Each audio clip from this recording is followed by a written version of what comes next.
are somebody who was, I'm going to ask you to stand up if this applies to you. If you are somebody who was born, please stand up. You were born. Yeah, you need to stand up. No exceptions. Were you born? Violet? I assure you I witnessed it. Okay, so now you can sit down if you were born in a hospital. Sit down if you were born in a hospital. Now, take a look around. Interesting. Okay, now you can sit down if you were born in a birth center. Okay, and that does it. So we got no home births in the room. Interesting. You see that, Susie? No taxi, no back of the taxi, no whoops, public restroom situations. Everybody, okay, that covers it, or they're too embarrassed to tell us. Well, anyway, I don't think anybody here was cloned either, so that covers it, because we were going to ask you to leave if that's the case. We want real humans in the house with real stories. So we're going to have 5 tellers come up, and then we'll have a 5 to 10 minute intermission. I'll let you know at that time how long the intermission will be. That intermission is a great opportunity for you not only to refresh your drink or run to the bathroom, but to share your stories at your tables, because one good story always calls forth another, so people are usually eager to tell at that point. So we have our first 5 tellers of the evening. Without further ado, I would like to bring Yvonne to the stage. Come on down. And then just in case you can't see this, I'll let Carl, you're going to be next, then Maureen, Marcy's number 4, and Anna's number 5. All right? So the timekeeper's right here, Yvonne, and I'll adjust this for you. And let's give Yvonne our best listening ears focus. Hi everyone, I just wanted to share with you the birth story of my son. It took place actually in Switzerland, in Zurich. And I had actually gone into the birth expecting to do an epidural like all my friends had. And after doing research and learning more about my own body and also learning more about the Swiss system, I actually decided to have a natural birth, but didn't have a role model that I could really follow. But went ahead, decided to do it, and in Switzerland they actually suggest you do acupuncture 4 weeks before your due date. And so after my 3rd acupuncture session, the midwife actually said to me she felt like I was ready. She had seen that my belly had dropped from the last session, and she said when she twisted the needles in my body, she felt the energy was very well balanced, and I was very relaxed. So that night, actually exactly at midnight, as I was asleep, I felt a pop and my eyes flew open, and I thought, oh my gosh, my water just broke. So I called to my husband. It was a frenzy. We grabbed my hospital bag, we called the hospital, got into the car. It was the middle of winter time in Zurich. We showed up at the hospital, and I was taken in by the midwife. In Switzerland, it's an integrated system of midwife and OB-GYN to attend every birth. And she checked my vitals, everything looked good. I had not felt any contractions at the time, but she was looking on the monitor. She said, wait a sec, did you feel that? And I said, no. So then 5 minutes later again, she said, okay, did you feel that? And I felt this very kind of dull pain in my lower back. So she said, well, instead of kind of having you sleep through the night, let's get your birth going.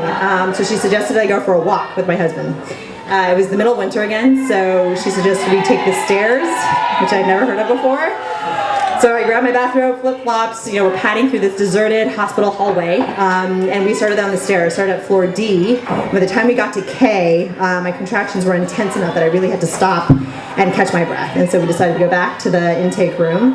And she said, well, you're only 1 to 2 centimeters along, so why don't you continue to labor in this room? Which I did for about 2-3 hours. We walked around, did squats, talked to my family, and then they transitioned me to the birth room at that time. And the birth room, the only way I could describe it, it's kind of like a classy private gym, almost, when you walked in. There were ropes hanging from the ceiling. There was a big birth bathtub. There was a birthing bed, a chaise lounge. There was yoga balls, mats on the floor. And the midwife came in at that point and labored with me for the next couple of hours. So I think I did everything. I sat on the yoga ball, bounced up and down. I hung on this rope to kind of relax my lower extremities. I was kind of froggy style for a while, and she had offered to give me acupuncture actually during the point where there's a lot of intense pain in my lower back. And about 6 or 7 in the morning, actually 9 in the morning, a couple hours after that, they said they were going to get the birth bath ready. And I remember feeling so relieved because just hearing the water was so calming. And so they filled this bath up. I stepped inside, and immediately the dynamics of my contractions started to change dramatically. So it changed from kind of, intense to one right after the other. And I do remember feeling like, okay, this is extremely gripping. And I had asked for nitrous oxide, which they offer in Switzerland. And my husband recalls that I grabbed this mask and breathed so hard that my eyes crossed to try and manage this pain. But the third time I grabbed for this mask, I looked at the midwives. By that point, there was 3 midwives and the OB-GYN in the room. And I said, I have to push. There's this incredible feeling that I had to push. And they said, no, you're not ready yet. No, something's going to happen. I said, no, I have to right now. And so they checked me and they said, oh my gosh, you're actually 10 centimeters long. And so they actually put me upright, so I was squatting in the tub. And I tried to push, but the water at that point was too relaxing, and so they actually moved me onto the birth bed. And I think for me that was the most intense kind of primal time. And I just remember trying to channel all my energy into pushing this baby out, and he just wasn't coming. And at some point, as I was focused on trying to push, all of a sudden my husband said, look up. And I look up and I sit up, and again I'm actually vertical during this process. I'm not lying on my back. There's my son, and there's this purple, creamy, screaming baby. I just remember being totally overcome with joy and relief. They just cleaned him up and they put him right onto my chest, and he started to nurse actually right away. And we just, I think the world felt very, very complete at that time. And so with the second one, we're hoping for a similar experience as we navigate the system here. Thank you.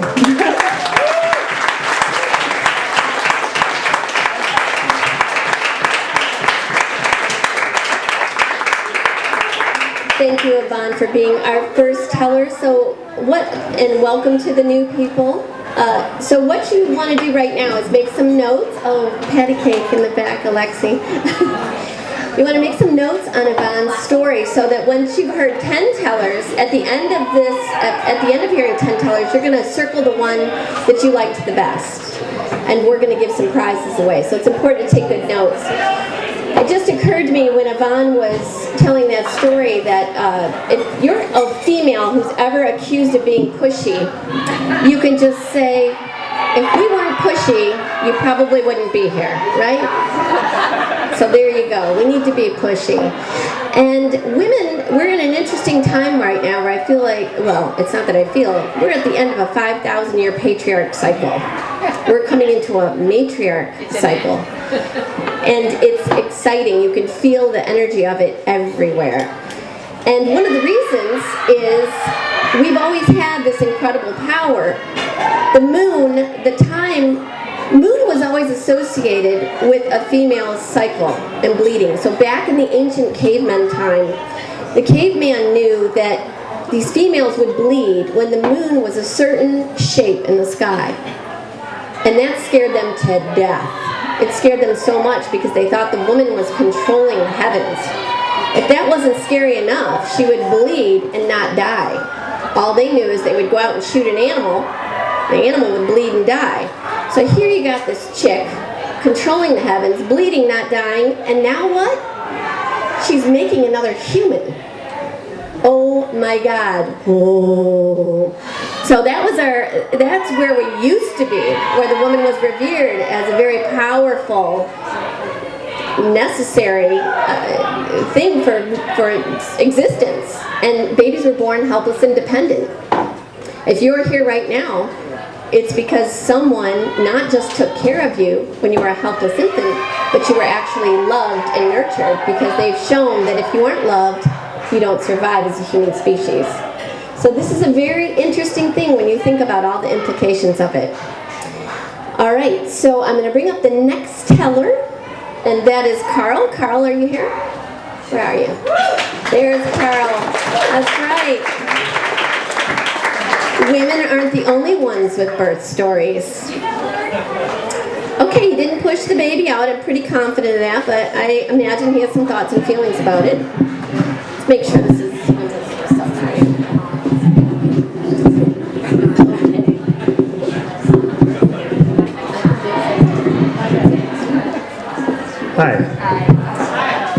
wasn't expecting to be here today. I was expecting to be here, but not here. So okay, I'm going to keep this brief. I guess I have a birthing story. I haven't birthed. I was birthed. And this isn't that story either, because I don't remember that, but this is the story.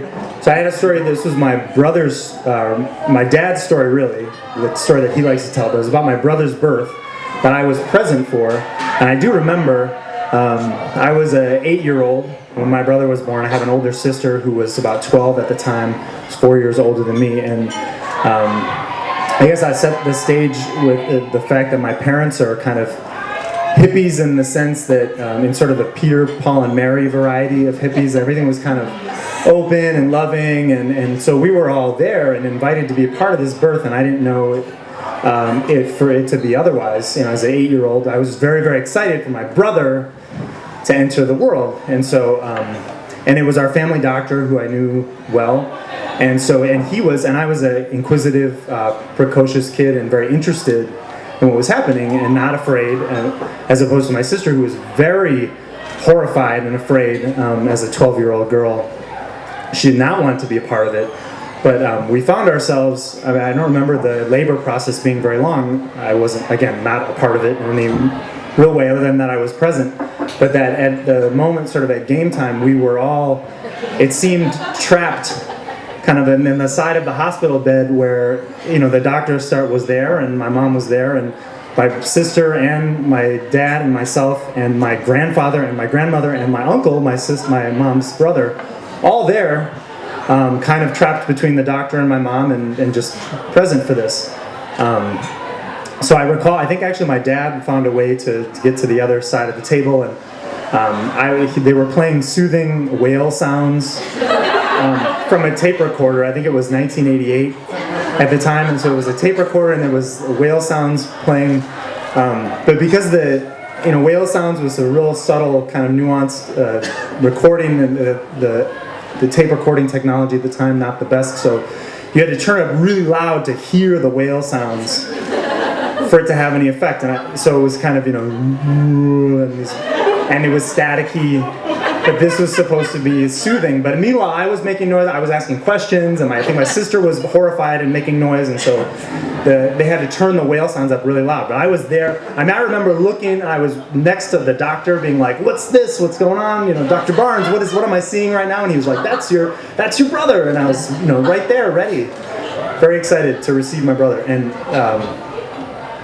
but the story that my dad loves to tell, he doesn't remember my perspective. I remember, maybe I wasn't there the whole time, but I have visuals to remember my brother was coming out, and I don't think I conceptualized that this was my mom, but I was fixated on, here comes my brother, this is fun. And the whale sounds were happening, but my dad's, what he tells is that the whale sounds were so loud, and at a certain point, you know, tapes run out and the thing snaps out. So the tape ran out at a certain moment when my mom it was a critical moment. She was rather stressed out at the time, and the tape ran out, and the radio kicks in, and it's, I feel good. And so my dad, the way he tells it, him, a large man, diving over my mom to stop the tape recorder, to turn it off. And she's, you know, I don't remember what she may have said at the time. I think your hands may have come to my ears at that moment, but it was a funny moment. And then I do remember my brother coming out, and he's a great kid, and it was a fun moment, it's a fun memory for my family. But so that's it. Thank you.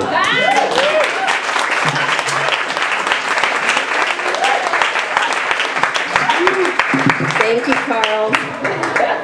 Oh my gosh. So yeah, interesting.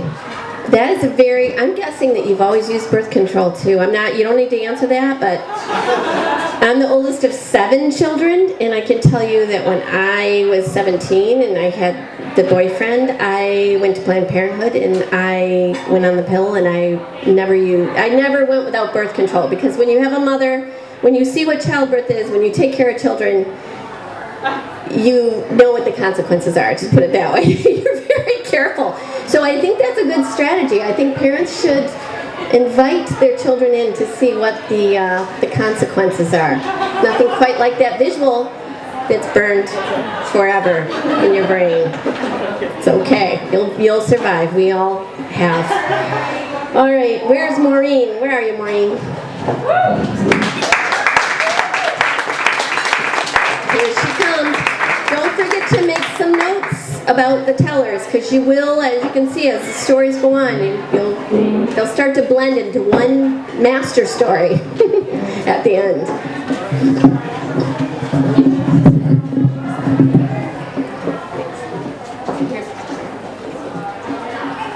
The story of my son's birth, which was my first journey to birth, was kind of a story of me being clueless, going from clueless to a birth goddess, with a little bit of help from some fairy godmothers along the way. I and my husband had just moved to Princeton, New Jersey. We had moved away from family, away from friends. I knew no one. I'm sitting in my apartment. There are still unpacked boxes around me, but I'm eagerly anticipating my second appointment with the obstetrician because I was going to receive an ultrasound, and of course I was giddily excited to the ultrasound for my first baby, to meet my baby. My obstetrician, incidentally, was someone that I picked with the expert method of opening the white pages and picking a name. I realize now that's not a very wise method to pick your care provider, but he practiced at the Princeton Medical Center, which is a world-class medical center, and you know, what could be bad about that, right? So I am there alone, my husband's at work, I know no one, and the phone rings, and it's the obstetrician's office, and the receptionist on the line informs me in a really pretty abrupt and unapologetic manner that my appointment for the next day was canceled. The doctor was going to be taking some vacation. I was a little stunned, but I obviously very docilely and demurely went ahead and rescheduled the appointment obediently, hung up the phone, and instantly burst into tears.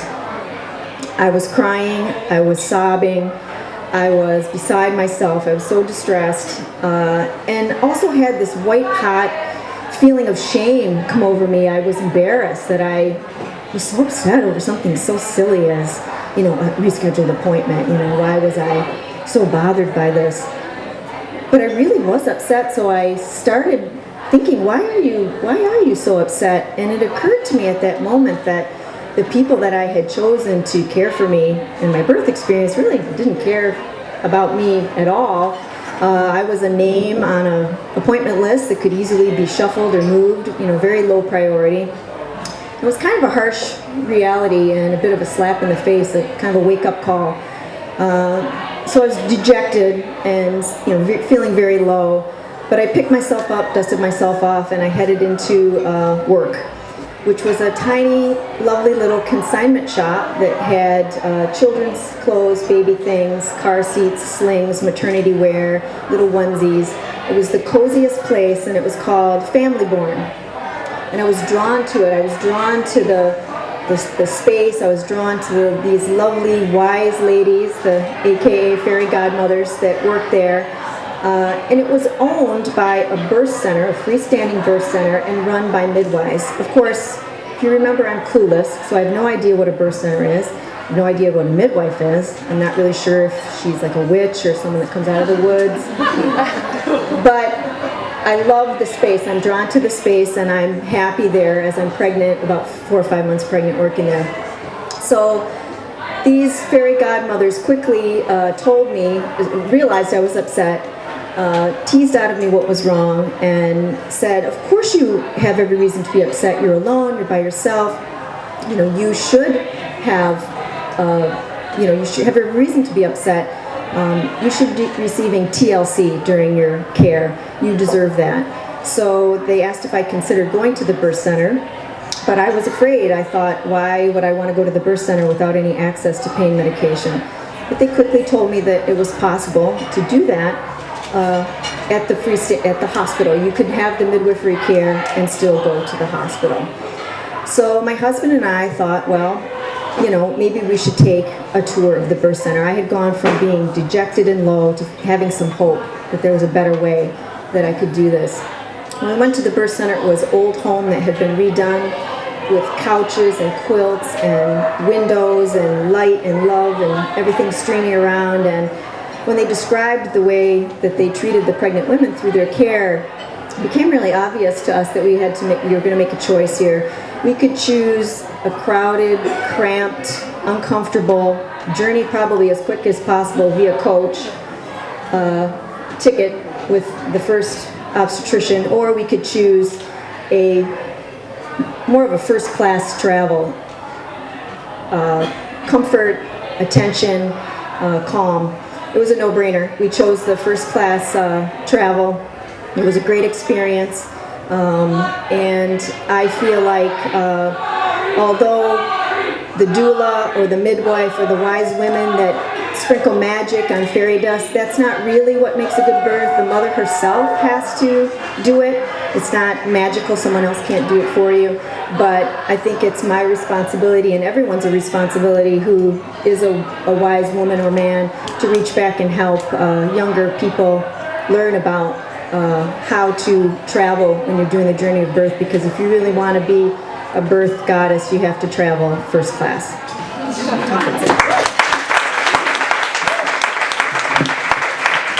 Thank you, Maureen. I love that.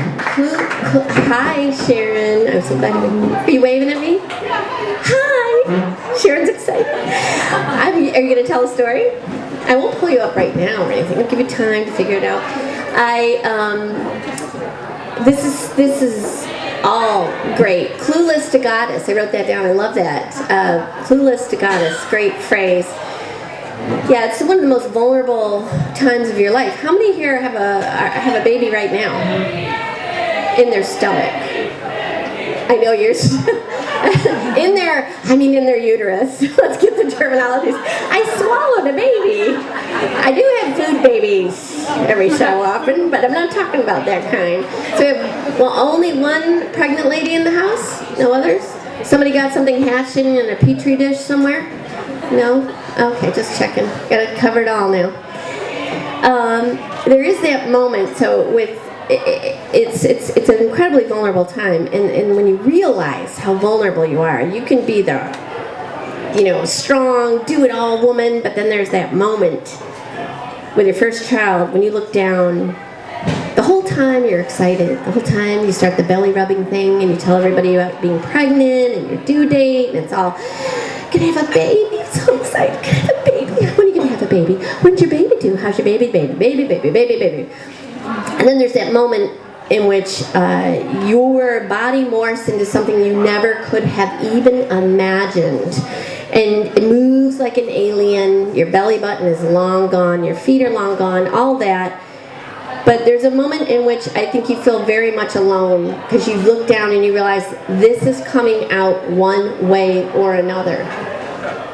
And when you realize that one, like neither one of those ways is really great. Like they both sound very painful. Like if we could just take a pill, go to sleep, and wake up and have a cleaned up baby next to us, that would be, I'm sure that they're working on that somewhere, making that happen. But it's not so much. And so when you realize it's going to be either cut out or pushed out, you have a little breakdown. You have a little breakdown, and pretty much you don't want it to get any bigger at that point. Right, Erica?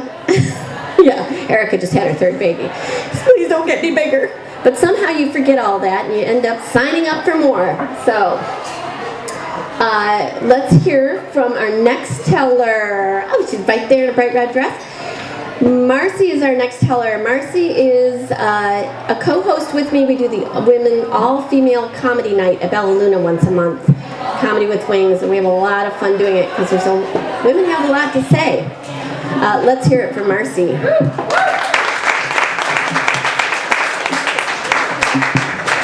So how many people out here have birthed?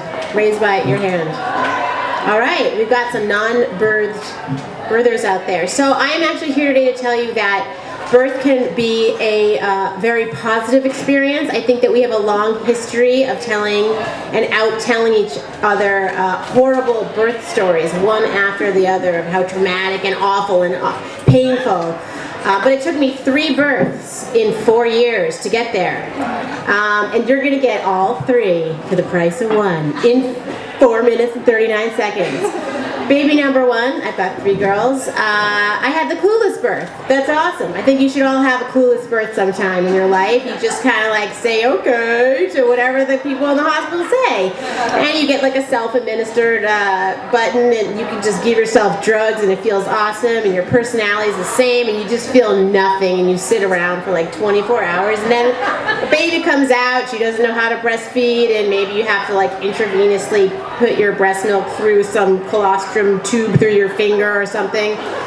Hey, but it was easy, and I didn't know any better. Then the second baby felt some contractions. I went back to the hospital, and I went from 1 to 10 centimeters in an hour. But the nurse there, no one even checked me.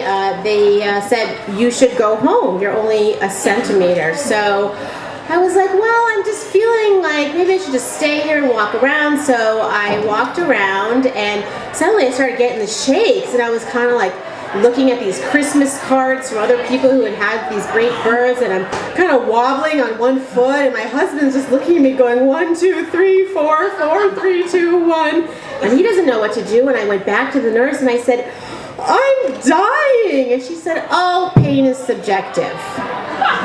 So I think it was probably about 20 minutes later, my water broke, and there was like a head coming out of my vagina, and I was like, yoo-hoo, I'm delivering a baby here in triage, and all I could think was, I can't believe they're going to send me home, I can't believe they're going to send me home. So she basically shot out of me. They quickly put me on one of those gurneys, is that what they're called? And then instantly she started nursing. And I was like, wow, look at this, just like that, just instantly breast milk. And that child has stayed that intense ever since. Interesting how the birth story informs as time goes on. Well, with the third child, I realized, God, my body can do some crazy stuff. Look at that. I was standing in a hallway and a baby fell out of me. Maybe I can do this myself. So I read the Ina May book. For those of you who don't know, read it. It's amazing. It's all about birthing on this farm, and this farm she has where there's like a 0% C-section rate, unlike the Brigham and Women's Hospital, which probably has a 99% C-section rate. And at 34 weeks, I told my OB, I was like, I feel like that was kind of traumatic for me. No one was listening to me. I felt like I was dying, and it was hard too that my husband wasn't able to support me in a way, and I was like, I don't want to think he's a dumbass for the rest of my life, because he's got to be a dad.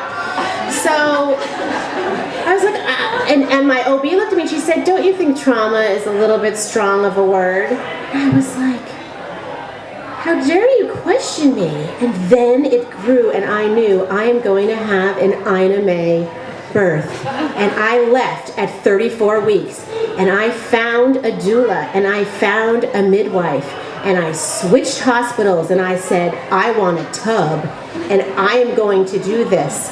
And I switched to Newton Wellesley Hospital. I had a tub. I brought childhood paintings that my mother had made, mother and child, to the hospital. I brought an iPod with Erykah Badu, my favorite music.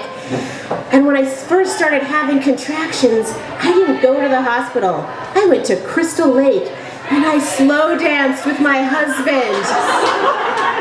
And I felt the spirit, and I knew ever since that baby went straight to my breast, and I had more breast milk than any woman on earth, that I was an earth mother, and I was going to do it this way. And when I got there, I went in the tub, and I felt good. And things weren't as fast as before, but I didn't want to stay in that hospital. And then I realized, I'm not going to walk around a hospital and look at some ugly Christmas cards. I am out of here. And I knew I was breaking the rules, but I realized, wait, I'm in Newton, and I grew up in Newton, and my childhood home is right around the corner. And I left the hospital with my husband, with my doula and midwife, because they knew not to fuck with me. And we walked to my childhood home. And I stood on the lawn, and there was the woman gardening who had moved into this home of ours. And I said, I am in labor, and I grew up in this house. And she said, get the fuck off my property, you crazy woman. Actually, she said, yeah, you could come back after the baby, maybe. And it was so hot, and my breasts were down to here. I didn't care, I had no bra on. And I walked back to the hospital, and there, suddenly, I felt it coming on. And I did it just like those hippie Earth Mother videos, on all fours. And I was chanting, I can do it, I can do it. And my husband had a purpose. He was rubbing one leg, and then a doula was rubbing the other leg, and the midwife was pushing a magic spot in my back, and I had Erykah Badu playing, and then I felt it, and the baby was coming down, and I was like, this is so painful. And suddenly, in that moment, the pain turned to pleasure, and it was so embarrassing. And I never told anyone before now, but I was like, this feels amazing. It was the orgasmic birth. And I'm here to say, birth can be a very empowering and positive experience that now I can pass on to my 3 girls. Thank you.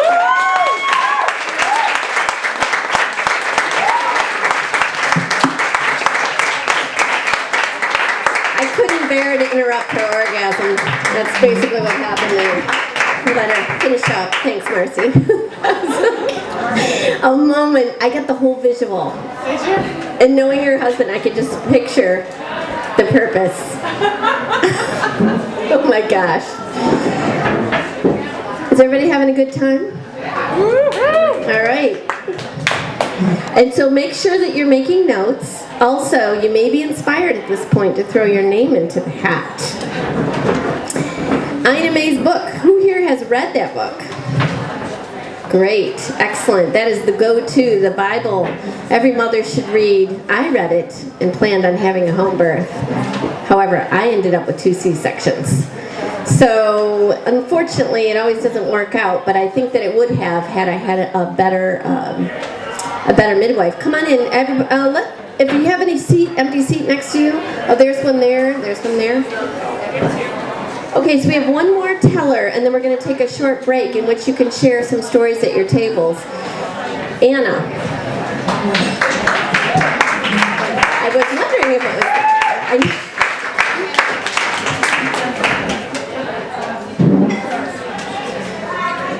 We also, after intermission, if you have a 1 minute, a really short story you'd like to share, we'll give you an opportunity to do that too. Come on down, Anna.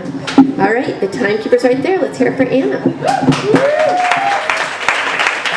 Thank you. My name is Anna, and I too, like Carl, was raised by hippies. I think a lot of times when I tell people I was raised by hippies, they think my parents smoked a lot of pot. But actually, in our house, raised by hippies is code for a whole lot of stuff, like my younger brother and sister were born at home in the late 70s and early 80s. So when it came time for me to have my birth, suddenly I had to look at my hippie heritage. And there's nothing that makes you see your hippie heritage like suddenly knowing, just like my mother, I too am going to have a home birth. And so I did. We had some kids at home. So by the time December 19th, 2009 came around, I had a 6-year-old daughter and I had a 3-year-old son, both of whom were born at home with 2 amazing midwives in attendance. Really fine, lovely experiences. I had a husband, and I was 40 weeks to the day pregnant with my 3rd kid. And I felt like we were ready for our 3rd and final home birth. This was going to be it. This was going to be the final home birth for our family. And so I was psyched. And then the next day was December 20th, and I was still psyched with no baby. And the next day was December 21st, still psyched, still no baby. This was putting me in a little bit of new territory. Both of my other kids had been a couple of days early, so here we are, still waiting. It's December, it's cold, it's dark, it's vacation time, a lot of our friends are gone, we're just hanging around the house. It's like we're waiting for a party that just won't start. So the days drag on. It's now December 30th. I'm now 11 days past my due date. My home birth midwives will not attend a birth past 42 weeks, and I'm like, we got to get this party started. And I'm antsy. At this stage, I'm antsy. I can't get settled. I'm having strong contractions, but they're not doing anything. The days are dragging on. So after dinner on December 30th, I told my husband, I'm going to go upstairs. I'm maybe going to sit down and read for a little bit. Maybe that'll help calm me down. At 6:20, I said, oh, you know what? Things are looking good, actually. I'm feeling pretty good. It's time to call the midwife. A sentence that many of us look forward to saying at some point in our life. Call the midwife. So he calls the midwife. He calls our friend who's supposed to be around to do backup childcare for us, watch the kids while we have a baby in the next room. So good, I'm excited, good. But then it's 6:25 and suddenly I realize that not only am I going to be having a baby, but I'm going to be having a baby really soon, like in the next few minutes. So my husband is on the phone again. Hey midwives, when are you going to get here? Hey childcare person, when are you going to get here? When you have a home birth, your midwives are going to help you get some stuff together. So we've got our big boxes of supplies. They're sitting in the closet in my bedroom. My husband is getting them out, things like the shower curtain that you can spread on the floor to keep your floors tidy. He's plugging in the heating pad that you're going to use to heat up the baby after the baby is born. He's getting out the little hats, the little blankets. He's running around like crazy getting all of this stuff ready. I am perfectly calm. I know exactly what I have to do, and not only do I know exactly what I have to do, but I'm going to do it regardless. And I'm not at all freaked out. I'm just completely calm, completely into it. At 6:30, I say, I'm going to have to push. There's just nothing that's stopping it. I have to push. So this is 10 minutes after we've called our midwives. My midwife, one of them is coming in from Stoneham, one of them is coming in from somewhere else, and they're not going to quite make it clearly. I think a lot of women at some point when they're pregnant hear from friends, a lot of jokes, oh, I hope your partner's ready to catch that baby. We actually hear this story, I think, a little bit more than other people because my husband, he's a nurse. But he's a nurse on a cardiac floor, and I don't even think he's ever even seen a vagina at work. Usually I tell people, I'm planning on having a baby, not a heart attack, but right now I'm going to take whatever I can get. So luckily he doesn't have much to do because actually I give 2 pushes, I say catch, and he catches. And then Eli was born. And we sat in the very same room, the very same bed where we started making Eli. And it was just me and my husband and my baby. And it was the most peaceful, calm time of our lives. About 15 minutes later, our midwives did get there. They checked out the baby. He had obviously been fine. He came out pink and beautiful and ready to live his life. And until they got there and checked him out, we just sat there and enjoyed each other's company. That was a while ago. Eli's 3. Like many 3-year-olds, he can be a lot of work. I was pregnant with him for 40 weeks and 11 days.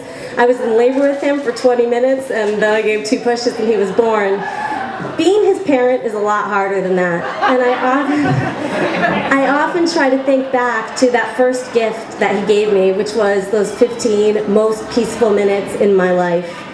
And I try to keep that gift with me. And I also try to remember, if you're going to decide to have a baby with somebody, make sure your partner's a good catch. Thank you.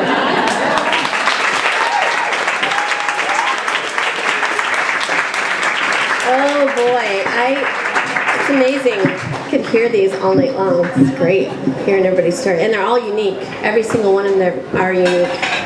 It's incredible what women do. So, we have room in the hat for one more teller, but we're going to proceed with the show anyway. Hopefully you've hung on to your audience choice form through the intermission and you haven't spilt anything on it. And you're taking good notes. So let's start off the intermission. I'm going to bring up the idea person behind all this, the person who's put all of this together, and she's going to tell you more about the vision for the future and how it came to be. So let's hear it for Susie Mead. Hi guys. So I I would not be up here if it weren't for countless amazing people that have contributed to this project. So it's definitely more of you in this room for sure that have done a lot of work. So thank you so much for being here. The success is right here in front of us. You guys are here. So about me, I actually came to this storytelling project through a circuitous route through medical school, public health school, and I've been on a 9-month journey this year looking into childbirth. And as a future physician, really wanted to know what are the options out there for the women that I'm going to be working with in the future. And I found that my medical education didn't tell me the whole story. And so I decided to find out a little more on my own, and I had some help of some really wonderful people who have been spending their lives working on this issue and trying to bring options to women in childbirth. So I found like stacks and stacks of books. I could not read every email I was getting back with more and more resources. I felt like, oh my gosh, how is someone supposed to handle all of this information? It's a fire hydrant or an ocean, whatever you want to call it. You can't lap it all up. And I found stories everywhere. Every time I talked about this project, about childbirth, they had something to tell me about it as well. So really the stories just kept flowing and flowing. I thought, oh my gosh, nobody knows all these stories except me. I'm just sort of holding on to them. And this is sort of a way for all you to hear the stories I've been hearing through this process, learn from them, and see what's available in our community here, and Switzerland as well. So thanks for coming and being part of the vision, trying to let young people know how much is out there for them in childbirth, and the experience in this room speaks to that alone. So thank you so much for coming. Thank you, Susie. Obviously, there's a great demand for this. Oh, and this is, so we're going to pass this around, and I'll say it for you. I'm the one who encouraged her to do this. This is a free event. However, Susie's paid out of pocket to put the whole thing together, and there are costs associated with it. So this is just a box. If you feel like you can give and you have some value, whatever you can put in that box. If we have, once we cover the expenses for this event, Susie's going to take whatever's left over and have it fund the next one and carry it forward. Susie, did I leave anything out? Okay. So please help her out, because she's, you know, when somebody's passionate, we want to encourage them. And she's given birth to a great thing here. And it's been a messy, it's been a clean, natural birth. It's been a 9 to May orgasmic birth, okay? So we thank you for that, Susie. Thank you very much.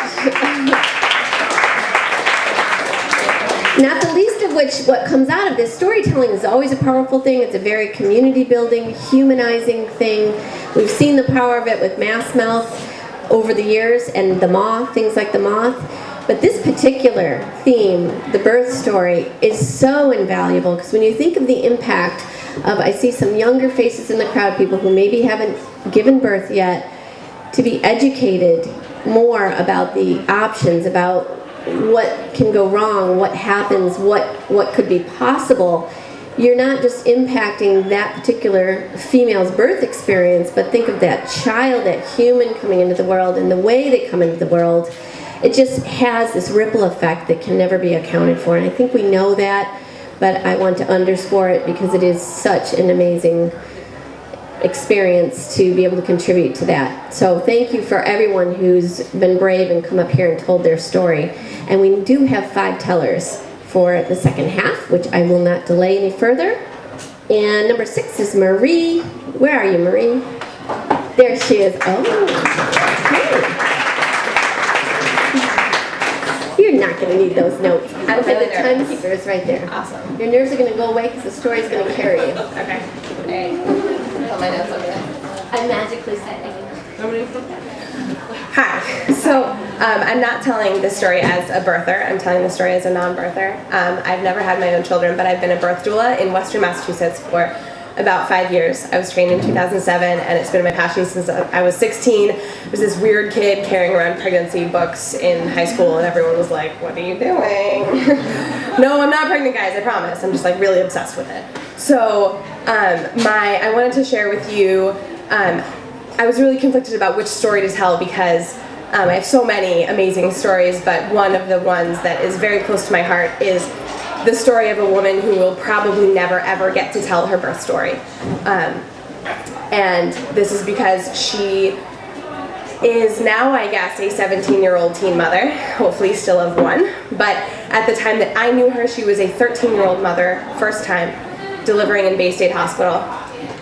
She became pregnant when she was 12. She was delivering when she was 13. So this is the story of my very first experience as a doula during a natural childbirth. So I came into the room as a doula.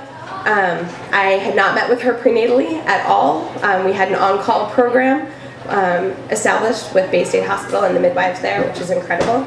And so I came into the room, I didn't know her. Her mother was there, the mother-in-law was there, the father of the baby was there. She had a lot of family support who had no idea what to do. But this girl, at that time, she was in a little pink bra, barely. She should have been playing with her Barbies, but she was having a baby. And it was incredibly sad, but at the same time, it was incredibly empowering. She knew enough to ask for a birth ball because she knew what she wanted to do with her body. So she positioned herself on the birth ball and she was just rocking, and nobody told her what to do. Nobody told her to rock, nobody told her to go back and forth, front and back, nothing. The midwives would come and offer her services. Do you want a hot washcloth? Do you want a massage? Do you want this? Do you want your family to leave? No, I'm fine. I'm fine. I'm fine. Leave me, I'm fine. Just over and over again. I'm fine. So I came into the room, white girl. This girl was Hispanic, speaking Spanish, very strong familial bonds, strong community that I did not feel comfortable jumping into and be like, you should try aromatherapy, no, So that was not going to fly. So the power of presence as a doula is one of my favorite things about being a doula, and not saying anything, not doing anything, holding space is incredibly important as a doula. So I sat in front of her as she labored on her birth ball, doing her own thing for 5 hours. She was in the zone, it was beautiful, and she just kept going. And every time I asked her, do you want ice? Do you want water? Do you want something? Do you want this? I'm fine. Typical 13-year-old, get the F away from me, lady, I'm fine. So she didn't let her family touch her either, by the way. So she gets to the pushing point, and she's absolutely terrified, as most women, a lot of women are, at the point of that switch between I'm in control, I know what these contractions are doing, to, oh, what are these contractions doing now? Oh my goodness, something's coming out and I don't know what's going on. So she made that switch, and we got her up into a squatting position. She was perfectly happy to do that. She got off the ball all on her own, climbed up onto the bed, said, okay, all right, I'm ready to do this. Let's go. Started pushing, and she got the deer in the headlights look. And she stared, and she was like, oh my God. What on earth is happening? And the midwife was there. The midwife was, right down, right in front of her, ready to catch. It was great. But the midwife has stuff to do, right? The midwife has medical stuff that they have to monitor, they have to do, and they are very good at their jobs. My job as a doula is the most fun job in the world. I get to hang out by the mama's head and say, how are you feeling? What can I do?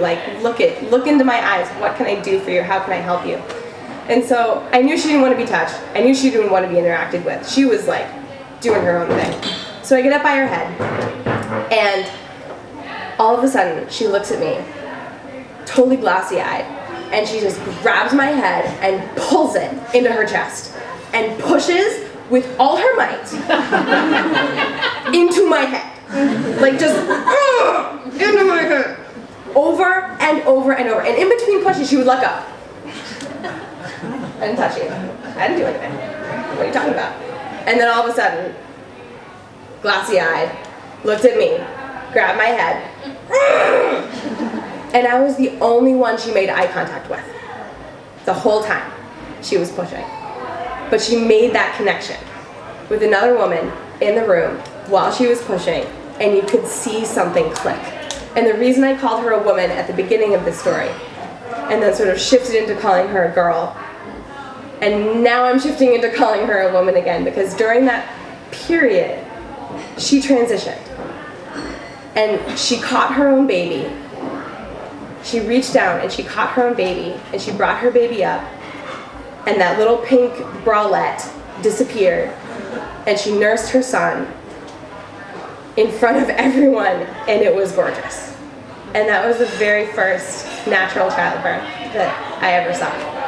And it will forever stay with me as exactly what should happen.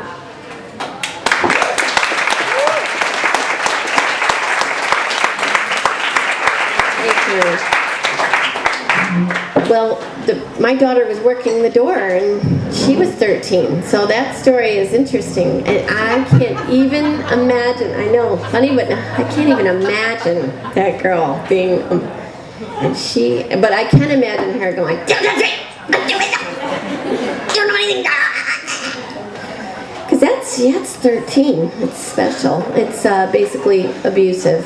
But you don't think of that when you're having a baby, do you? No, because you're having a baby, right? You're not having an abusive teenage girl.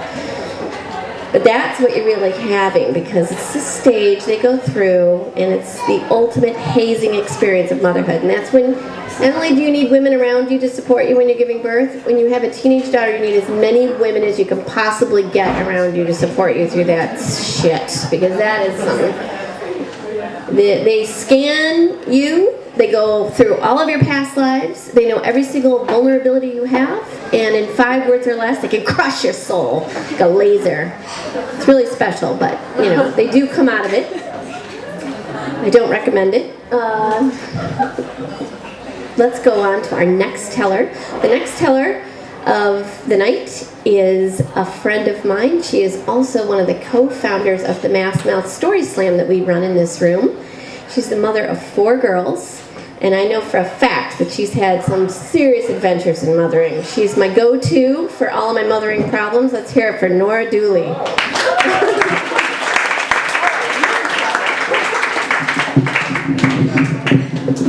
Thank you so much. Okay, so I'm going to get on it. So, our first pregnancy ended in a missed abortion at 5 months. So I was crushed because I had been an attendant at my best friend's home birth in Cambridge on the top floor of a 3-decker. And I walked around the rest of that month at least going, oh my God, you were born. You were born. You were a woman. This is so fucking incredible. This is amazing. I was just floored, right? And when it came time to, when we are able to have another child, which was pretty soon, my husband did this sort of like, superstitious, like, we're gonna have it in the hospital, and, that's all he could deal with. He used to say there are like three things I'm really frightened of: living with your mother ever, home birth, and one other thing I can't remember. So, and he's not a very scary kind of guy, so, obviously this was not gonna work. So the first birth in the hospital was just all the things that people will say about births in hospitals, where they lay me down and they say, gee, labor's not progressing, or they would make my husband go like all the way down the hall to go to the bathroom instead of using the bathroom that was right there. It's like, that thing has actually been inside me. You know that, don't you? The thing that you're not going to let him pee in the toilet with? What the hell is wrong with you people? But it went like, for 26 hours, and I was like, after 20, it was like, natural snatchral, where are the drugs? Bring them right now. And I thought I was a really tough person. I run 6 marathons. I was a tough person. My mother did this, and she was a cupcake. So I do this? I can do this. What is this? Anyway, I had Pitocin. I pushed so hard. I gave myself like hemorrhoids that I just like, it was just like, it was awful, right? And my poor little child was born. My husband said she looked like a doll. She was so white that they put her immediately in an incubator. It was not good. So then I was pregnant a second time, and I had told my friends this experience, and they said, midwives, how come you haven't gone to midwives? Well, you see, I'm kind of old, so like midwives were a little hard to get at if they were not doing home births. So I found midwives at Mount Auburn Hospital, and Valerie Houdinis, who I loved, told me all these great stories about, she listened to my story of my birth in the hospital, and she said, oh, let me tell you a couple anecdotes about, how labor doesn't progress because of emotional issues of the woman is having. She told me one after another, and I said, cool, you got this down? I got it. I know what you're talking about. So my second birth was at Mount Auburn Hospital, but Valerie was not on. And I was very late. And I was late with, all my, so it was like 2 weeks or whatever. And at that point, it's just like, oh God, just shoot me and take the baby out. Like, what have you got to do? So that's enough for me. They kept on weighing me, because when you're late, like, they take your blood pressure, they weigh you, And so I was going in just the day before a second child was born, which I didn't know it was, but there was an Irish labor and delivery nurse, and she said, well, I hope you don't have this baby on the weekend, because we've got a new resident on and she has not been trained. And the midwife said, what do you mean she hasn't been trained? Well, she doesn't know that it's her place is to stay under the bed with her mouth shut until she's asked for it. And I thought, I like this labor and delivery nurse. Are you going to be on tomorrow? I didn't know. She's not on that. Anyway, so I go into labor. Immediately, we're zipping down. We had measured the amount of time it takes to get from Central Square to Mount Auburn. It takes 7 minutes. Very, very heavy contractions. And I get in there, and sure enough, the untrained resident there, Valerie's not there, and they're doing all the dumps, like they put my ass up in the air and they're trying to like take scratch the head of the baby to take a blood test and stuff. And hospitals are not good on weekends ever, really. If you're gonna have an accident, really don't have an accident on a weekend. So they're arguing with each other, like, get me another swab. You already have one. No, get me another one. And my sister's like, just get a fucking swab again, Anyway, so they're trying to do this, and I have this, every time they had to move me, every bed was like not the same level next to the other, and so. Long story short, I'm saying, what are you doing there? Well, we don't like this fetal distress. We're hearing fetal distress. So the resident, who has not been trained, says, we're giving you a C-section. So I have to tell you, I have to do the Roman cut because you're never going to wear a bikini again. Like, I don't give a fuck. Anyway, so she's rolling me into the ER, right? And they're cutting off my clothes. They're putting on these things. And I'm thinking as I'm going there, I remember still to this day, looking at the tiles of the room as I was going by and thinking, these people are going to kill me. I'm going to die. And my husband's like putting on the, the little blue hat and everything. And I'm thinking, this is the last time I'm going to see of him because they're just. And then I feel this urge to push. And I say, look, you know what? Excuse me. And I pull the. If you want to give me a C-section, you should probably hurry up because I think I'm having a baby. No, you're not. Well, I said, well, maybe you want to check. So they check. I said, oh, yes, you are. And so I close my eyes and I'm like, okay. And she shakes me by the shoulder and says, look at me and pay attention. You can have this baby vaginally, but you must look at me and do what I say. So I close my eyes again, and she goes down the other end of me, and where was my midwife? That's all I want to know. What was she doing? She gives me an episiotomy big enough to drive a frickin' Mack truck through, and my baby goes, boom, right out, and literally the midwife, thank God, was there and paying a little bit of attention, goes, boom, she caught her, because she literally, like, flew out of me. But anyway, I found out when we went to our little birth group that another woman who had been in our birth group she went right in there and did a second C-section. She got to do her heroic cesarean with the, cross-cut and almost killed that woman. She almost exsanguinated the next day. Anyway, the great thing is that I had 2 more babies and I had them with midwives who paid attention and were there for me. And they were completely different kinds of births. One was in a hospital and the other was in a birthing center. And it was just absolutely fabulous.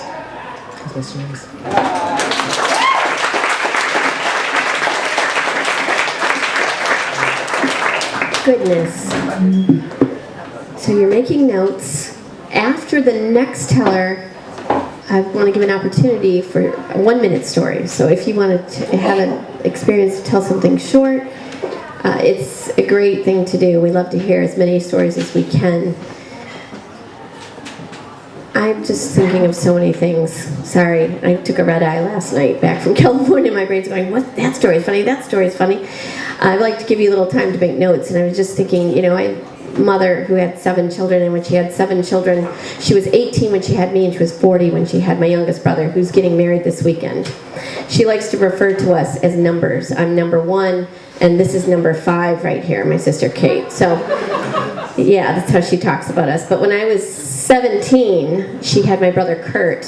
Wait, are you number 5? Yeah, you're number 5. Kurt's number 6. So when I was 17, she had my brother Kurt, and I wanted to go to the mall with my friends, and she told me I couldn't go unless I took him with me as a newborn. And I mean, because that's what you do when you're on number 6. You just, basically after number 4, you pretty much go, here you go, you're in charge to the other kids. That's why you say, oh, you had 12 children or 15. Those women didn't have, they basically gave birth and pawned the kid off to the other kids. They did not care for every one of those children. Trust me, I've never heard that story. So I'm at the mall with a newborn and my girlfriend's 17 years old. So you can imagine the assumptions, the circumstantial evidence that was made about me.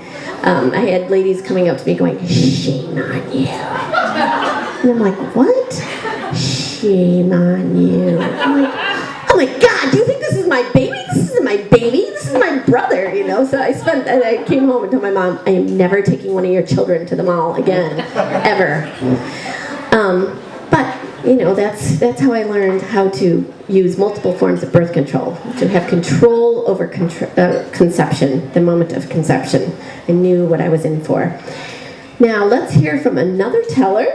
We have up next, Christine, all the way in the back. Christine. Can't wait to hear this story. I will say that we did push Christine into telling, but I know. And here it is. And there is proof. We didn't ask for proof from the rest of you. We took you at your word, but Christine brought her proof, and he's being amazing, by the way. Yeah, I'm surprised he had to lay down. He wants to hear the stories. All right, and there's the time right here. Okay, I have no idea how I'm going to tell this in 5 minutes, but I'm going to give it a shot. So, I've had 2 kids. They are 9 years apart. The first time I got pregnant, I walked out of the bathroom with the stick, and my husband was standing there ready to tell me he wanted a divorce. At the same moment, he didn't know that I was coming out with the stick. So my first baby was had after I'd been living at my mother's house for about 6 months in Madison, Wisconsin. And I was the 3rd client at a new birth center there, and unfortunately the midwife who was running it turned out to be kind of an incompetent narcissist, and basically I ended up in the tub for 16 hours with back labor. Someone mentioned earlier that it's hard for the baby to come out when you have emotional issues, and to say that I had emotional issues surrounding this birth is a understatement. I had thought about having a home birth. I've got a good friend. I'm actually many of my friends have had home births. I always felt like I'm sorry, I'm going to go to the hospital. But in this case, I was at a birth center. I ended up transferring. Sorry, dude. And eventually gave birth in the hospital with an OB I had met like 1 second before. They gave me an epidural enough to stop a rhino, and forceps popped them out at the last minute. You know, I didn't sit down for 6 weeks. It really sucked. And yeah, so that was not very fun.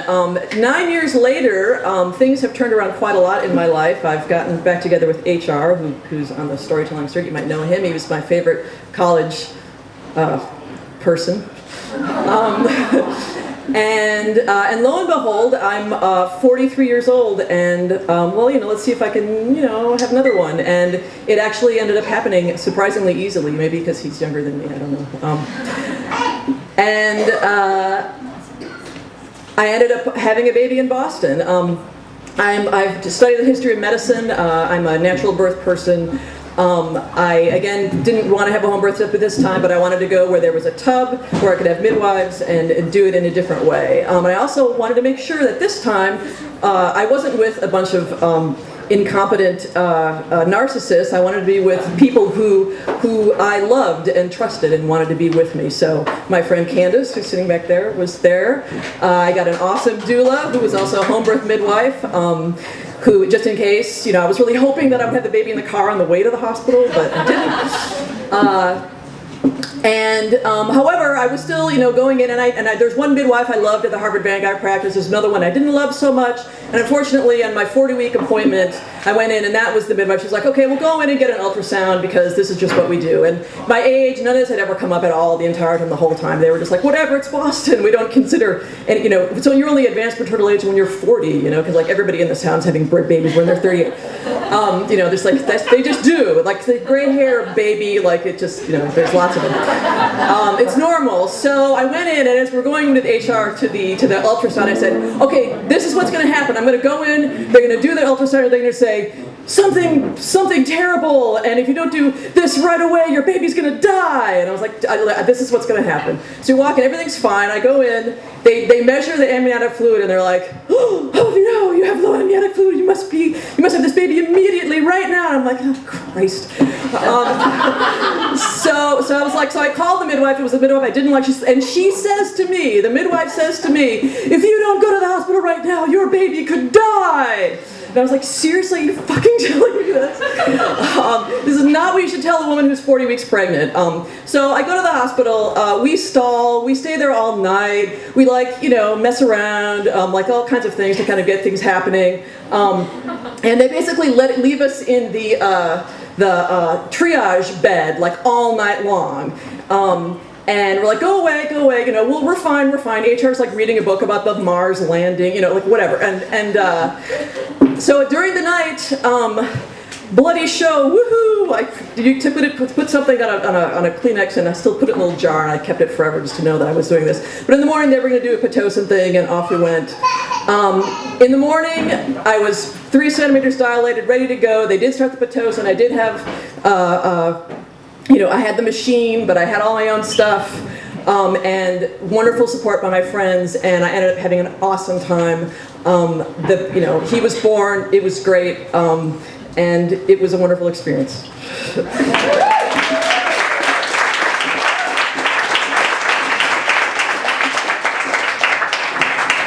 A lot of information packed in there. What an adventure. My goodness. I had one of those C-sections. They starved me to death. They said, well, basically, if you want to eat, you need to have a C-section. Or you can wait another 12 hours and not eat and then have your C-section. Yeah, that was a nice experience. So I like to eat. So I basically got bullied into a C-section, but the baby was healthy. The baby's now 19. Be careful what you wish for. Don't say you're having a baby anymore. Basically, that's what I recommend. You're really putting an ad on Craigslist and taking the first roommate that shows up for 18 years. That's what you're doing, okay? Just face it. Oh, goodness. And you're not having this moldable thing that you're going to make into what... No. This thing is coming pre-programmed, and it's running, and you're just going to be catching up from there on out. So I'd like to give an opportunity to anybody who would like to tell a 1-minute story. You've heard a lot of stories tonight. You don't necessarily have had to give birth. You could know about a birth. You were born. We've heard stories from siblings and doulas, and we've got a 1-minute story. Yay! Let's hear it for Susan. I had a forceps delivery, a very large forceps delivery with an episiotomy that I suspect is even bigger than yours. But I got, later. There's a level of women's movement sharing. But in any event, I got to help deliver my daughter's baby in a midwife practice in a hospital, complete with the tub, the ball, the whole 9 yards.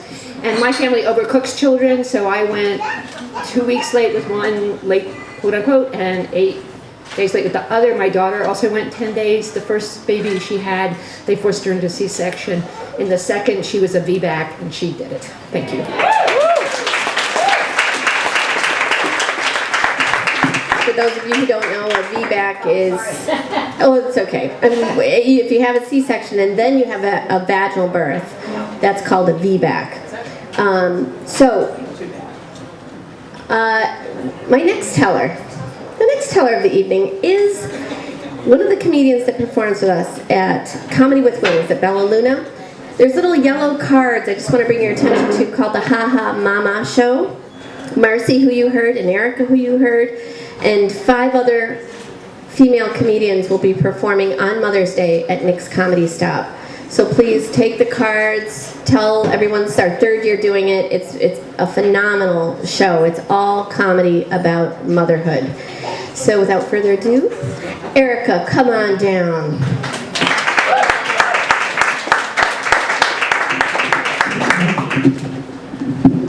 Thank you, Marcy, and thank you so much, Susie, for having this room. This is amazing. Like, it's crazy. Like, I said that. You said Marcy. Oh, I'm sorry, Robin. But and Susie too. I'm so delirious. I kind of forgot all my birth stories, and I had like one particular thing I was going to tell, and then I heard all of these, and I'm like, I might be the only person here that actually had a C-section and was okay with it. Like it's crazy. I had 3 babies. My last baby 5 months ago, but we had our first baby at, I call it the airport with babies, at the Brigham and Women. It's like instead of planes, they have babies, and we had one of the supposedly best doctors in Boston, who my husband affectionately calls chest hair, because he I think has his scrubs specially made to get cut so low that they are like, it's all you can see. That you get distracted by all the decisions because he has so much chest hair and these big green eyes. And but we had a hard time getting pregnant, so we ended up going to like acupuncture and trying all this crazy stuff like going into it. And so we ended up going to an acupuncturist, and this great guy, I walk into his office, he's like, "You want to get pregnant?" And I was like, "That's why I'm here." He's like, "I get all these ladies pregnant. I get all these ladies pregnant." And I'm like, "Okay, all right, but you might want to be more subtle about it. I don't know." Like, and my husband's like, "You have a lot of explaining to do. Like, this is like just out of control." So I end up going to him, and I get pregnant. Like, we had a few starts and stops, but so he gets me pregnant, like the needles only, with his needle magic, not the other needle magic. But so we get pregnant, and so we ended up going to the Brigham, and we have the baby at the Brigham, and I had to be induced because I was overdue, and it was like, someone else was talking about how like no one will give you the clear, like the medical profession, they don't want you to like ever think, like trust your instincts. No one will give you a clean bill of health, but they'll elevate it up. So like at one point I'm in like an MRI tube at Children's Hospital being like, I think the baby's fine, like I don't think this is actually like, it's gonna be okay. So, but we ended up getting induced at the Brigham, and it was a disaster. Like the induction didn't work, so Rafiq wanted to send me home, and I'm like, I'm not leaving here without a baby. Like this, I came in here for this whole like experience.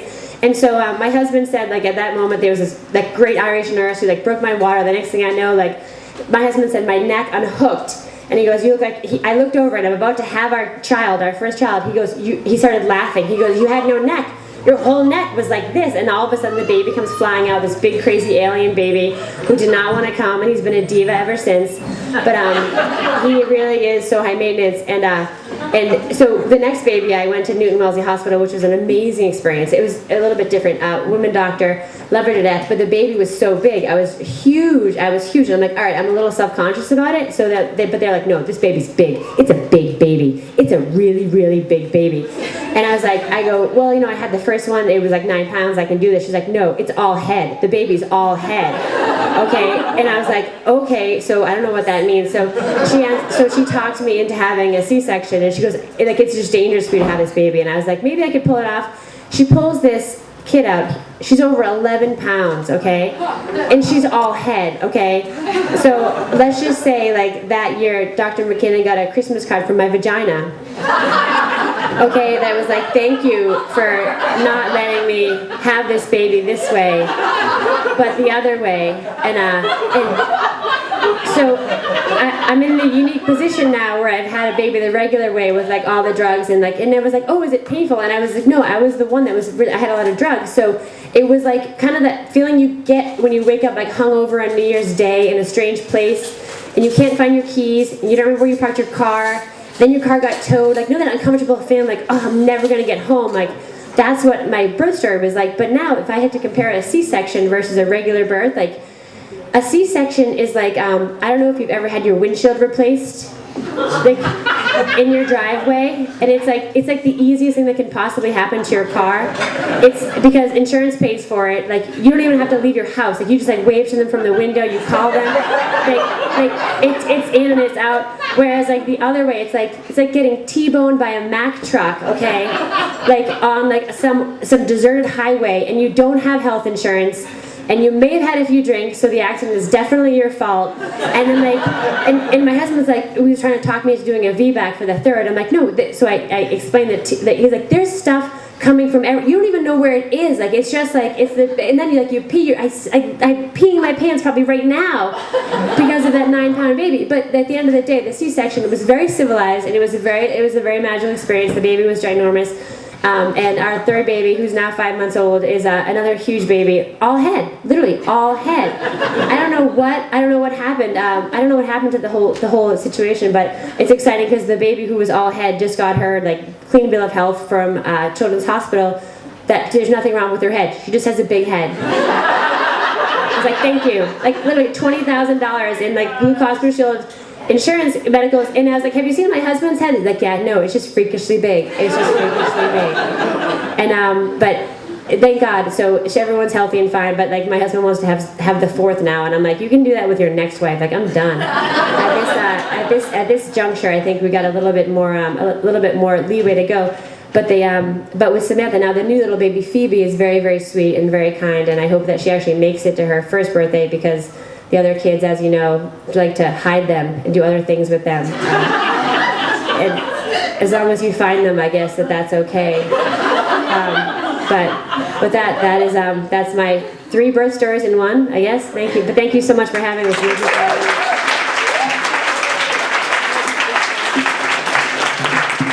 Yeah, it's so funny, the moms, it's I feel like you're so programmed when you have multiple children, you couldn't just tell the birth story of one of your children, right?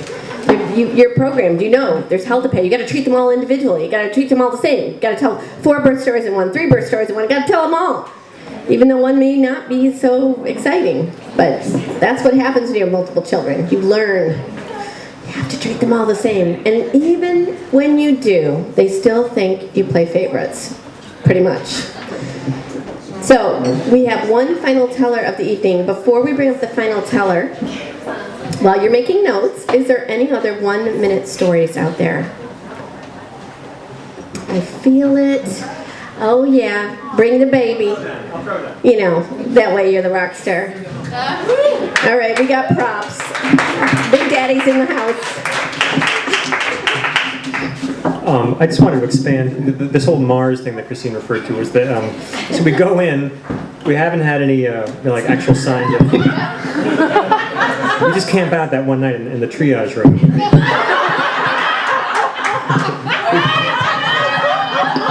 bring snacks, but at the very moment. Thank you, Mom. At the very moment that we get in there, I'm just sitting in the first room that we get to, and there's this old 1970s hardcover copy from NASA of images from the surface of Mars. I've got that. I'm looking at that, and then doing the birth stuff, and we're in the triage room, we're making out, and having snacks, and finally things kind of get started.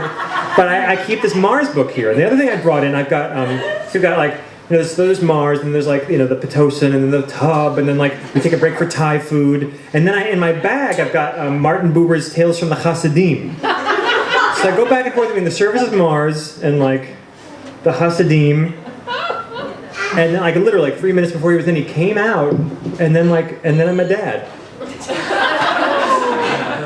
and that's my story.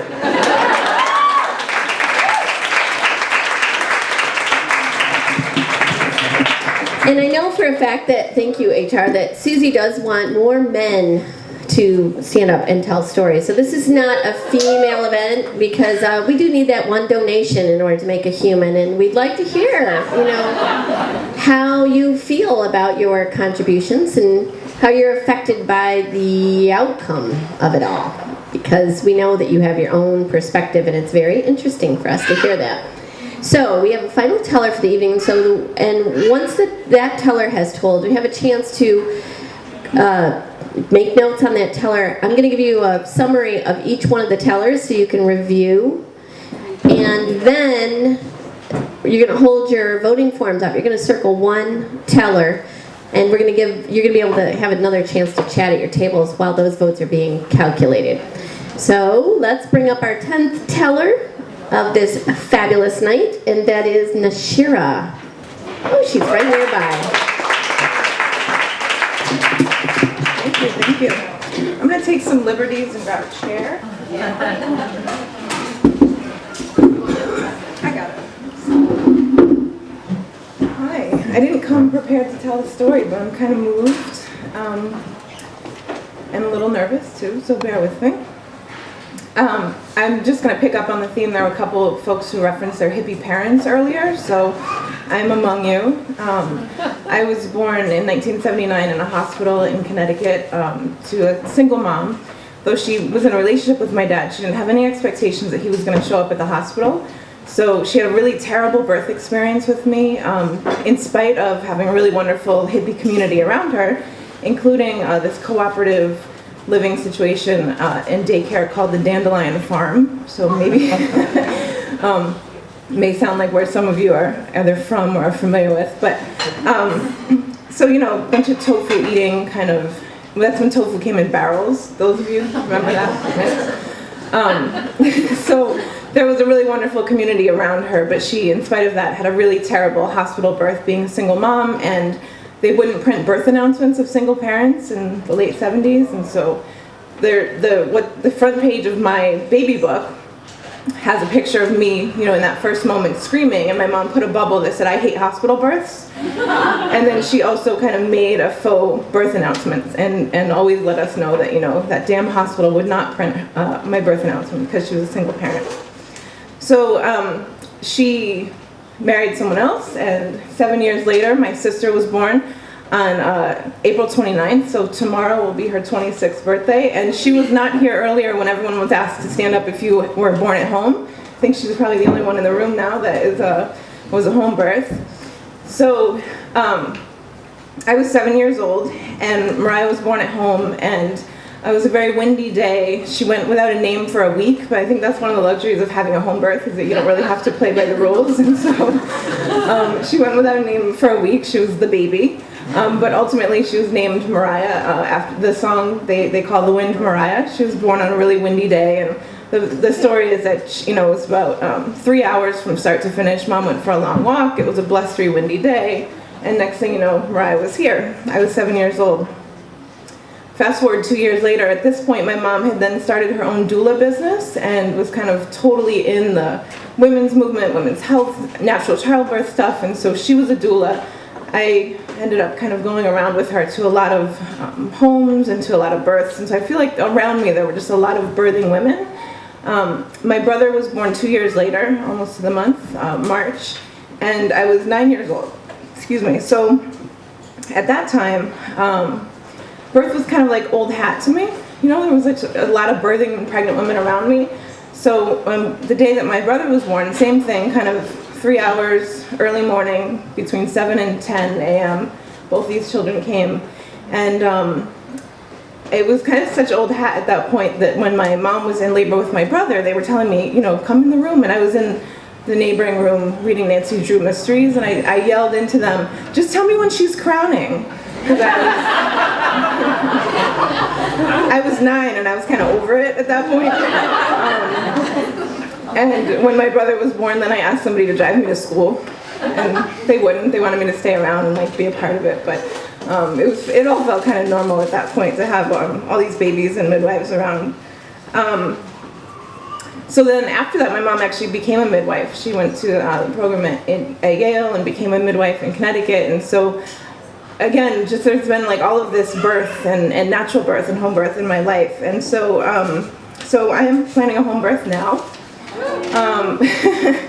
And that's been an interesting and very exciting process. I think I'm the first in my circle to have a home birth, and so it's been really interesting kind of talking about that and navigating, you know, what it means to plan and have a home birth here in Boston in this like mecca of healthcare, and with the Brigham kind of shadowing over all of us and everyone saying like, you're so brave, like what are you doing to have a home birth? And there's this comedian, Jim Gaffigan, has anyone seen that part where he talks about like, you know, what are you, crazy? Like, you don't want your baby to live? Like, why are you gonna do a home birth? And I'm not gonna try to retell his stuff here, but anyway, it's really interesting. And so I think, you know, it took a little while to convince my husband, who thought that babies came from hospitals, if not from storks, but I always knew that for me, since I was a small child, I always knew that babies came from the next room. From our home, and so that was a really important part of kind of my orientation and thinking about where I would want my baby to be born. So I convinced my husband to have a home birth, and we are now 40 weeks and 5 days. I'm feeling a little bit of back pain right now, so I'll end. That's why I'm here.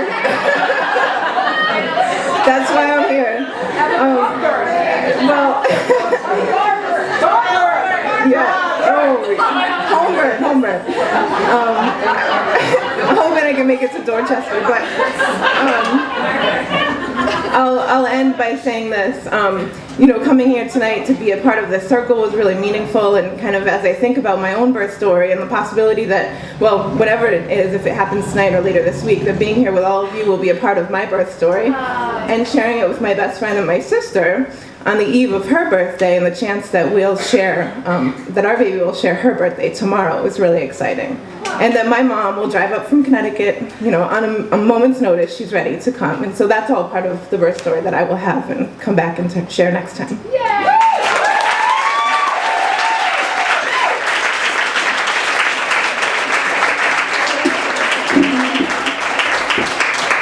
Fabulous story too. I mean, it just it felt like it was all orchestrated to end.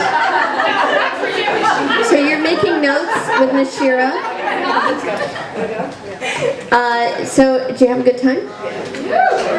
Good. It's really magical, this birth stuff. I mean, I know for me, it's like my mind is racing with all of these thoughts and reflections, but it's a powerful moment to really, for all of us to share how unique these experiences are, but how we can redefine the way we bring humans into the world. And we're really not reinventing the wheel here. It's nothing new. It's been done since the beginning of time. It's going back to the roots, going back to remembering that our bodies know what to do, as the 13-year-old showed us in that story. So I'm going to give you a brief overview of the tellers so you can make some notes, and then you'll have about 10 minutes to talk amongst yourselves while we collect the votes and calibrate them, 10 to 15. So first we had Yvonne. Actually, if the teller could stand up, that would be so you can get a face to the name. So is Yvonne still here, or did she have to leave? I think she might have had to leave. Okay. So Yvonne talked about the purple, screamy, creamy baby, if you remember that story. And people at your table might be able to share their notes with you as well, so you can tie into the story again.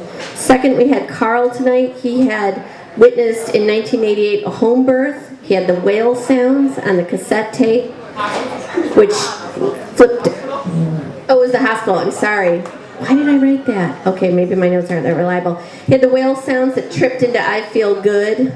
And when he witnessed his brother being born. Then we had Maureen, number 3, clueless to goddess. Her doctor was on vacation, and she took control of her situation. Marcy, Earth Mother, she had her Ina May birth, orgasmic birth. Then number 5, we had Anna. She had a home birth with number 3. What did I write with Candace? Nurse catcher. Candace the nurse catcher. So she caught the baby. Then number 6 was Marie, the 13-year-old mother. So we had, Marie was the doula who witnessed the 13-year-old mother giving birth. Then we had Nora. Nora had a C-section. Well, they told her she was going to have a C-section. And she said, nope, I'm going to give birth. And was very distraught to hear that now she can still wear a bikini. I mean, happy to hear that she can still wear a bikini, right, Norm? Yeah, that was important. Make sure that you knew that. Never wear a bikini again. And we had Christine. Christine there in the back corner. Christine's the mother of the baby that you saw. She was overdue, 43, second child. And she had an incredible birth experience. Then we had number 9 was Erica. Erica was artificially inseminated. Is that right, Erica? Don't tell my husband. Oh, the doctor did you because your husband couldn't do the deed? Yeah. Oh, yeah, that's what it was. I will get all of you pregnant. No ego there. That was chest hair. Chest hair said I'll get all of you pregnant. I'm mixing it up? Okay. Anyway, Erica. You know what I'm talking about. All head.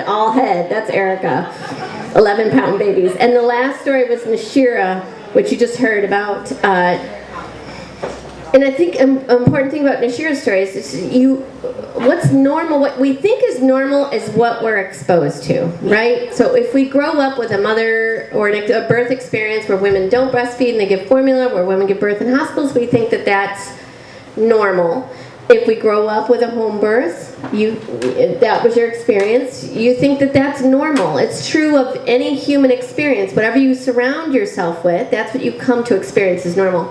I think the important thing, the way we can help women and mothers, is to know that question everything. What's normal for you? So recognize that you may have been indoctrinated in a certain birth culture, and also educate yourself on what the other ones are out there so that we empower mothers to choose. So one thing that women have a habit of doing is when they see a pregnant mother is giving you lots of advice. Have you had that experience? No? No? Okay, well you're lucky. Oh, I was going to say maybe that was a 90s thing. I gave birth in the 90s.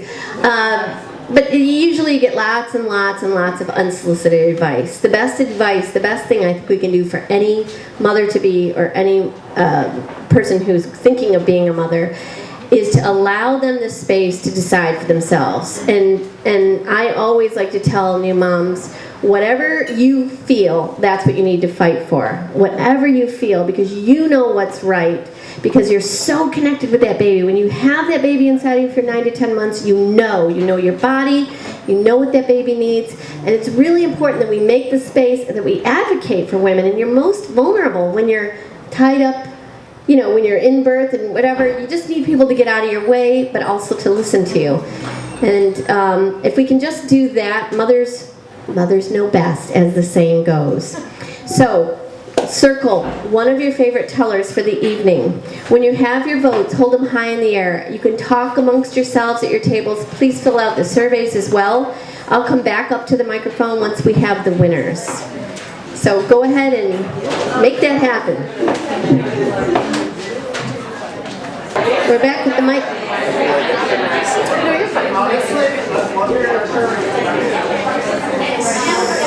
So, Sharon and Marcy are talking. I wish I knew everyone's name and I could just call everyone. But I really only have to call a couple because they're like, oh my God, she's saying names. It's the power of being like a teacher in a classroom. I never had that. So I'm going to bring Susie up to say a few words, and then I'll announce the winners. And unless you want to announce the winners, either way, it doesn't matter. We're going to wrap up. We will be here hanging out, so we have plenty of time to chat and relax after the show is over. So let's hear it for Susie. So thanks again to all the tellers. I think we all agree they're all amazing. So picking must have been very, very difficult. I don't envy that task. I wanted to thank a bunch of people while you guys are all here and have to listen, and I would be a really bad human if I didn't thank my two parents who are here with us tonight and allowed me to do it. Big props to Mom and Dad. So also I have two sort of adopted parents that I've taken along with me on this journey. And one is Norma Swenson. She's seated right over there, and she has guided me in so many ways. Thank you. And unfortunately, my sort of surrogate dad, he's not here tonight, but his name is Eugene DeClerc, and he does awesome stuff for childbirth research. So you should thank him if you meet him. He's a great guy. So my team, they're awesome. They're here. Gina, you can raise your hand. Awesome. Emily, Vikram designed this beautiful logo. So if you want some talented work, focus on them. Many thanks to Anne and Ellen and Katie, Rebecca and Christine. Their help has been phenomenal tonight. So many thanks to them. And of course our MC Robin. We would not have this event without her. And Violet was here at the beginning. Many thanks to Nora. She's lent a hand in many ways. So thanks to all. And Kate, the timekeeper. Yes. So we have some community partners as well. I want to make sure I mention them. City Feed has donated. Doyle's, of course, we're here in their space, and they've donated as well. Comedy with Wings, please do check it out, Mother's Day. And Mass Mouth, of course, Storytelling Roots of Boston. So thank you so much.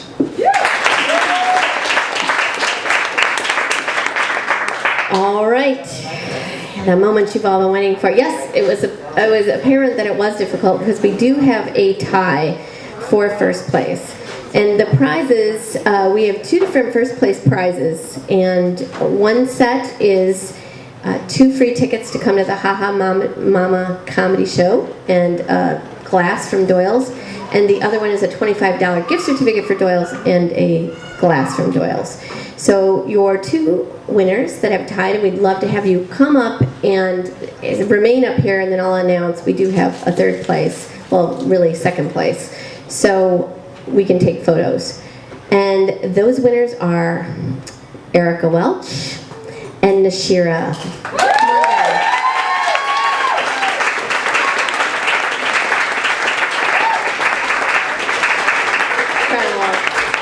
And the 2nd place, winner was the chat. And the other winner we'd like to call to the stage is Marie.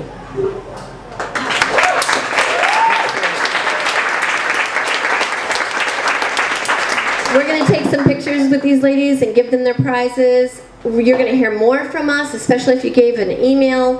Thank you for coming out. Have a safe ride home, and feel free to hang out. We'll put the music back on. Thanks for coming.